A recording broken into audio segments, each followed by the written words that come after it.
Bienvenue dans cette exploration profonde du détachement émotionnel, un concept souvent mal compris, mais incroyablement libérateur. Aujourd'hui, nous allons plonger dans la vérité brute. Le détachement émotionnel n'est pas synonyme de froideur ou d'indifférence, mais d'une force intérieure qui vous permet de naviguer dans la vie avec clarté et liberté. Imaginez une tempête autour de vous, des vents hurlants, des vagues déchaînées, mais à l'intérieur, vous êtes un roc inébranlable. C'est ça le détachement émotionnel. C'est la capacité de ne pas laisser vos émotions vous posséder, mais de les observer, de les comprendre et de choisir comment y répondre. Trop souvent, nous sommes esclaves de nos sentiments. Une dispute avec un proche, une déception au travail, ou même une vieille blessure qui refait surface, ces émotions nous enchaînent, dictent nos décisions et nous détournent de nos objectifs. Le détachement, c'est rompre ces chaînes. Mais soyons clairs, il ne s'agit pas de réprimer vos émotions ou de prétendre qu'elles n'existent pas. Non, il s'agit de reconnaître leur présence sans leur donner le volant de votre vie. Pensez à un moine méditant au sommet d'une montagne. Il ressent la peur, la tristesse, la joie, mais il ne s'y attache pas. Il les laisse passer comme des nuages dans le ciel. Cette vérité peut sembler inconfortable, car elle demande du courage. Accepter que vous n'êtes pas vos émotions, c'est accepter de prendre la pleine responsabilité de vos choix. C'est brut, c'est direct, mais c'est libérateur. La société nous pousse à nous identifier à nos sentiments. Je suis en colère, donc je dois crier. Je suis triste, donc je dois m'effondrer. Mais et si vous pouviez dire « Je ressens de la colère, mais je choisis la paix ». C'est là que réside la puissance.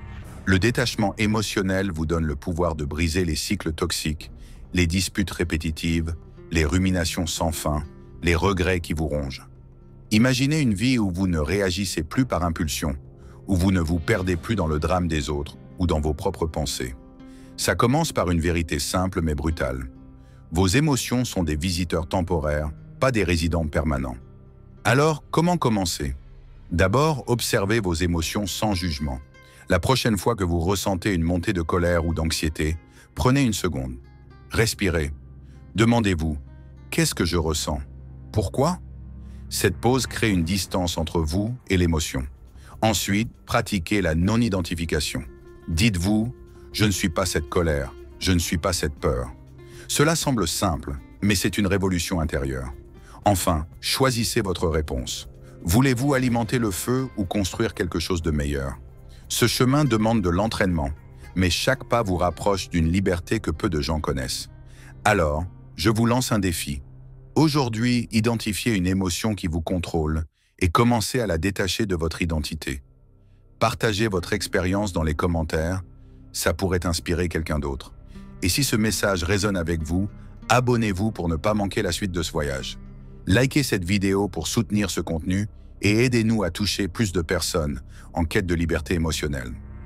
Maintenant que nous avons posé les bases de la vérité brute, passons à un aspect plus profond du détachement émotionnel, l'héritage et la gratitude.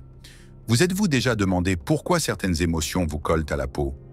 Pourquoi une critique vous blesse autant ou pourquoi vous ressassez des événements du passé? La réponse réside souvent dans notre héritage émotionnel, les schémas, les croyances et les blessures que nous portons, parfois sans même le savoir. Nous sommes tous des héritiers, non seulement de nos gènes, mais aussi des dynamiques familiales, des attentes culturelles et des expériences qui ont façonné notre façon de ressentir. Peut-être avez-vous grandi dans un foyer où la colère était la seule émotion exprimée, ou peut-être avez-vous appris à étouffer vos larmes pour être fort. Cet héritage peut être un fardeau, mais il peut aussi devenir une source de force si vous apprenez à le transformer par la gratitude. Le détachement émotionnel vous permet de regarder cet héritage avec des yeux nouveaux. Au lieu de vous sentir piégé par les schémas du passé, vous pouvez choisir ce que vous voulez garder et ce que vous voulez laisser derrière. C'est un acte de puissance. Imaginez un arbre dont les racines plongent profondément dans la terre. Certaines racines sont saines, nourries par l'amour, les leçons et les moments de joie. D'autres sont noueuses, empoisonnées par la douleur ou les attentes non remplies. Le détachement, c'est comme prendre une hache et couper les racines toxiques tout en chérissant celles qui vous nourrissent. Et c'est là que la gratitude entre en jeu. La gratitude n'est pas une émotion mièvre ou un cliché de développement personnel. C'est une arme. Elle vous ancre dans ce qui compte vraiment et vous libère du poids des regrets ou des « et si ».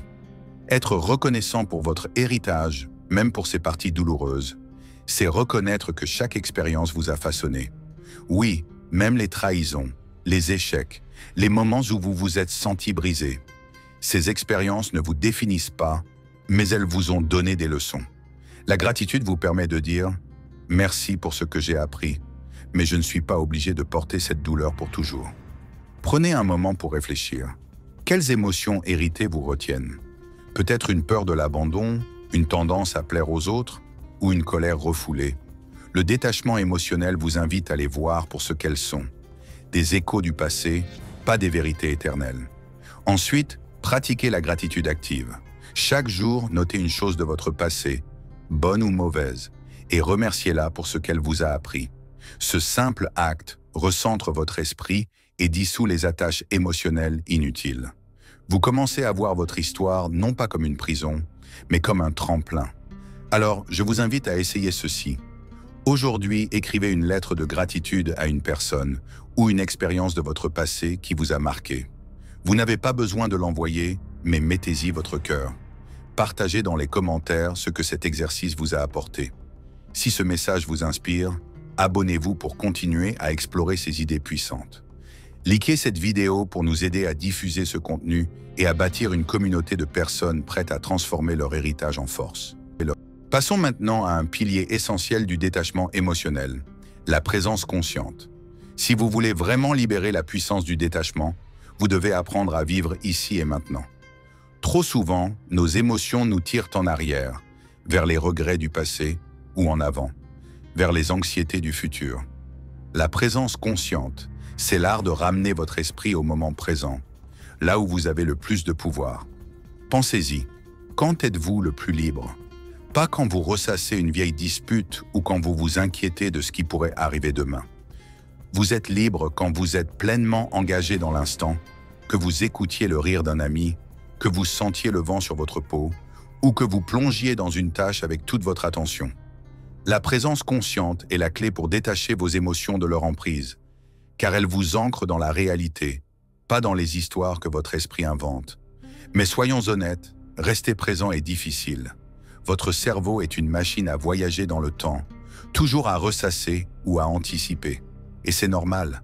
Le but n'est pas d'éliminer ces pensées, mais de ne pas leur donner le contrôle. La présence consciente commence par l'observation.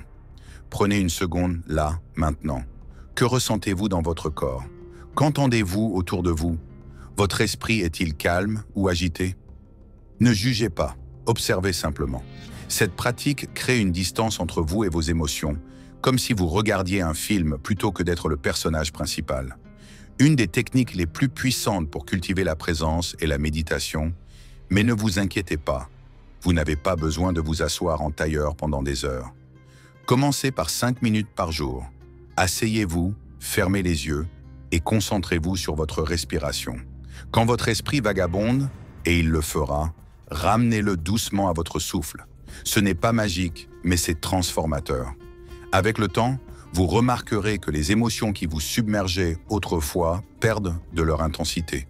Elles deviennent des vagues qui passent, pas des tsunamis qui vous engloutissent. Mais la présence consciente ne se limite pas à la méditation. C'est une façon de vivre. Quand vous parlez à quelqu'un, écoutez vraiment, sans planifier votre réponse. Quand vous mangez, savourez chaque bouchée. Quand vous marchez, sentez chaque pas. Ces moments d'attention pleine vous libèrent des attaches émotionnelles, car ils vous rappellent que la vie se déroule maintenant, pas dans vos souvenirs ou vos projections. La présence consciente vous apprend aussi à tolérer l'inconfort. Parfois, être présent signifie ressentir pleinement une émotion douloureuse sans chercher à la fuir. Et c'est là que le détachement opère sa magie. En restant présent, vous réalisez que même la douleur est temporaire. Alors, voici votre défi. Aujourd'hui, prenez 10 minutes pour pratiquer la présence consciente, que ce soit en méditant, en observant votre environnement ou en vous concentrant sur une tâche. Notez comment vous vous sentez après. Partagez votre expérience dans les commentaires pour inspirer les autres. Si ce contenu vous aide à vous recentrer, abonnez-vous pour plus de conseils pratiques. Likez cette vidéo pour soutenir notre mission de promouvoir une vie plus consciente et libre. Parlons maintenant d'un aspect crucial, mais souvent évité du détachement émotionnel, l'acceptation de la douleur. Si vous voulez vraiment dévoiler la puissance du détachement, vous devez apprendre à faire face à la douleur, non pas en la repoussant, mais en l'accueillant. Cela peut sembler contre-intuitif. Après tout, pourquoi voudrais-je ressentir de la tristesse, de la peur ou de la colère? Mais voici la vérité. Fuir la douleur ne fait que l'amplifier. Elle devient une ombre qui vous suit, influençant vos décisions et vous gardant prisonnier. Le détachement émotionnel, c'est l'opposé. C'est regarder la douleur en face et dire « Tu es là, je te vois, mais tu ne me contrôles pas ». Imaginez la douleur comme un visiteur qui frappe à votre porte. Vous pouvez barricader la porte, mais elle continuera à frapper, de plus en plus fort. Ou vous pouvez ouvrir, la laisser entrer, lui offrir une chaise et écouter ce qu'elle a à dire. Souvent, la douleur veut simplement être entendue. Elle porte un message, peut-être une leçon, un besoin non satisfait ou une vérité que vous avez évitée. En l'acceptant, vous lui enlevez son pouvoir. Elle devient une expérience, pas une identité. Mais accepter la douleur ne signifie pas s'y complaire. Il y a une différence entre ressentir une émotion et s'y noyer. Le détachement vous permet de ressentir pleinement sans vous perdre. Pensez à une rivière. L'eau coule, parfois tumultueuse, parfois calme, mais la rivière reste la rivière. Vous êtes la rivière, pas l'eau. Vos émotions, même les plus douloureuses, passent à travers vous, mais elles ne sont pas vous. Alors, comment pratiquer cette acceptation? D'abord, arrêtez de lutter. La prochaine fois que vous ressentez une émotion difficile, ne la repoussez pas. Ne vous distrayez pas avec votre téléphone ou une série. Asseyez-vous avec elle.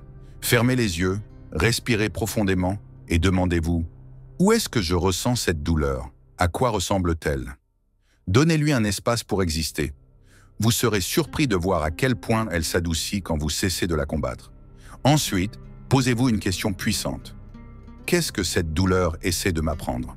Peut-être que votre tristesse vous dit que vous avez besoin de repos. Peut-être que votre colère révèle une limite que vous devez poser. Chaque émotion a une sagesse si vous êtes prêt à l'écouter. Enfin, pratiquez la compassion envers vous-même. Trop souvent, nous nous jugeons pour nos émotions. Je ne devrais pas être si triste, c'est pathétique. Stop, vous êtes humain. La douleur fait partie de l'expérience. Traitez-vous comme vous traiteriez un ami cher. Cette compassion renforce votre capacité à détacher vos émotions de votre identité. Accepter la douleur, c'est un acte de courage. C'est choisir la liberté plutôt que l'évitement. Alors, je vous lance un défi. La prochaine fois que vous ressentez une émotion douloureuse, donnez-vous 5 minutes pour l'accueillir pleinement. Notez ce que vous apprenez dans les commentaires. Cela pourrait aider quelqu'un d'autre à faire de même. Si ce message vous touche, abonnez-vous pour continuer ce voyage vers la liberté émotionnelle. Likez cette vidéo pour nous aider à partager cette sagesse avec ceux qui en ont besoin. À ce stade, nous avons exploré la vérité brute, l'héritage, la présence consciente et l'acceptation de la douleur. Maintenant, tournons-nous vers un pilier qui donne du sens à tout cela. Vivre selon la vertu. Le détachement émotionnel n'est pas un but en soi. C'est un outil pour vivre une vie alignée avec vos valeurs les plus profondes. Les émotions, si elles ne sont pas maîtrisées, peuvent vous éloigner de qui vous voulez être. La colère peut vous pousser à blesser quelqu'un que vous aimez. La peur peut vous empêcher de saisir une opportunité. Le détachement vous donne la clarté pour choisir la vertu, des qualités comme l'honnêteté, la compassion, le courage et la discipline, même quand vos émotions vous tirent dans une autre direction. Vivre selon la vertu, c'est construire une vie dont vous êtes fier, une vie qui laisse une marque positive. Imaginez un capitaine naviguant en pleine tempête. Les vagues de l'émotion menacent de faire chavirer le bateau, mais il garde le cap, guidé par une étoile polaire, ses valeurs. Cette étoile, ce sont vos vertus. Elles sont votre boussole quand tout semble chaotique. Mais comment définir vos vertus? Commencez par vous poser une question. Quel genre de personne veux-je être? Pas ce que vous voulez accomplir, mais qui vous voulez être. Voulez-vous être quelqu'un qui agit avec intégrité, même quand personne ne regarde? Quelqu'un qui répand la bonté, même face à la cruauté? Écrivez 3 à 5 vertus qui résonnent avec vous. Peut-être la patience, la générosité ou la résilience. Ensuite, utilisez ces vertus comme un filtre pour vos décisions. Quand une émotion forte surgit, demandez-vous, Est-ce que ma réaction est alignée avec mes vertus? Par exemple, si vous valorisez la compassion, mais que vous êtes tenté de répondre avec colère, le détachement émotionnel vous donne l'espace pour choisir la compassion à la place. Vivre selon la vertu demande de la pratique. Commencez petit. Chaque jour, choisissez une vertu et cherchez une occasion de l'incarner. Si vous choisissez le courage, parlez de quelque chose qui vous fait peur. Si c'est la gratitude, remerciez quelqu'un sincèrement. Ces petits actes s'accumulent, renforçant votre caractère et votre détachement. Avec le temps, vos émotions deviennent des conseillers, pas des dictateurs.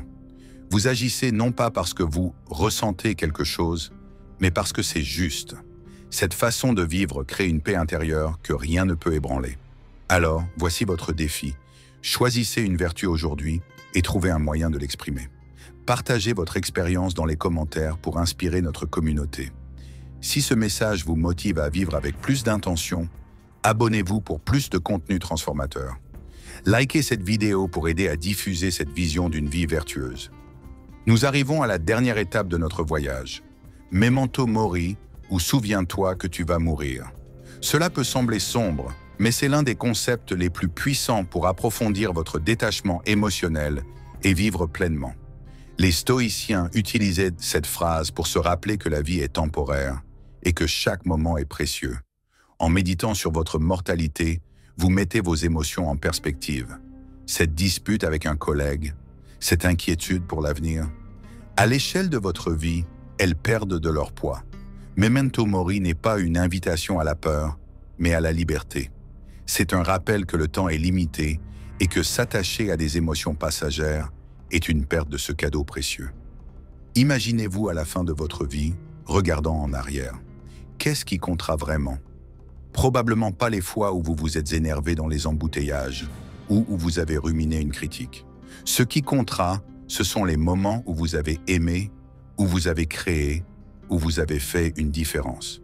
Le détachement émotionnel, renforcé par Memento Mori, vous aide à vous concentrer sur ses priorités. Il vous libère des distractions, les drames, les rancunes, les peurs, pour que vous puissiez vivre avec intention. Mais comment intégrer Memento Mori dans votre quotidien? Une pratique simple est la méditation sur la mort. Prenez 5 minutes, fermez les yeux et imaginez votre dernier jour. Quelles émotions ressentez-vous? Quels regrets avez-vous? Quelle joie? Cette visualisation n'est pas morbide. Elle clarifie ce qui compte. Une autre pratique est de tenir un journal de gratitude, en notant chaque soir 3 choses que vous chérissez. Cela vous ancre dans le présent et dissout les attachements émotionnels inutiles. Vous pouvez aussi créer des rappels physiques, un objet, une citation, ou même un tatouage pour vous reconnecter à cette vérité. Memento Mori change votre rapport aux émotions. Quand vous réalisez que la vie est éphémère, la colère devient moins séduisante. La tristesse devient une visiteuse temporaire. La joie devient un trésor à savourer. Vous commencez à voir vos émotions comme des vagues sur l'océan de votre vie. Elles viennent et repartent, mais l'océan, c'est vous. Cette perspective vous donne une paix profonde, une liberté que rien ne peut ébranler. Alors je vous lance un dernier défi. Cette semaine, pratiquez Memento Mori. Méditez, écrivez ou créez un rappel de votre mortalité. Notez comment cela affecte vos émotions et partagez vos réflexions dans les commentaires. Si ce voyage sur le détachement émotionnel vous a transformé, abonnez-vous pour plus de contenu qui change la vie. Likez cette vidéo pour aider à diffuser ce message puissant et inspirer une communauté à vivre avec courage, clarté et liberté.